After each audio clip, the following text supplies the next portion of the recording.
साथी हो आज म एकदमै कन्फ्युज भएको छु कि तपाईले बताइदिनुहोस् ल कमेन्ट्समा। फर्सी हेर्नुहोस् न, फर्सी छ। अन्त यतातिर अब यो जोतेर यहाँ चाहिँ अब विन्टरमा लाउने सिजन विन्टरको सिजनमा लाउने अब अन्नबाली लाउनु पऱ्यो नि है, फाँडफुँड गर्नुपर्छ। अब यो झारभित्र भएको फर्सीहरू त निस्किन्छ होइन यसरी। तर म एकदमै आज कन्फ्युज पनि भइराखेको छु होइन। हेर्नुहोस् न, मुसाले मजाले खाइदिएछ है। घरमा 4वटा बिरालो छ, तर बिरालो पनि सिक्किमको जनता जस्तै आसी भएछ।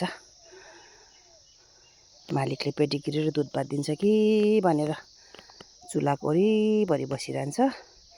अनि घरमासतिर घरमुनतिरको फर्सी चाहिँ मुसाले यसरी सखा है।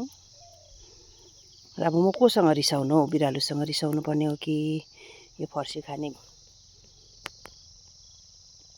मुसासँग रिसाउनु पर्ने हो। घरमा चाहिँ 4वटा बिरालो छ हो, तर फर्सीहरू चाहिँ यसरी के गर्नु यो के गर्नु अब होइन। यति राम्रो यति मिठो खालको फर्सी छ, सधैँ त गट्टासट्टा खाएर बजारेहरूलाई दिएर पनि 40-50वटा छिप्पाएर राखिन्थ्यो। यसपालि त छैन, 10-15वटा भएको पनि मुसाले हेर्नुहोस् न। कोसँग रिसाउनु, त्यो अल्छे बिरालोसँग रिसाउनु कि यो मेरो फर्सी खाने मुसासँग रिसाउनु हो। साथी हो यसो कमेन्ट्समा भनिदिनुहोस् ल।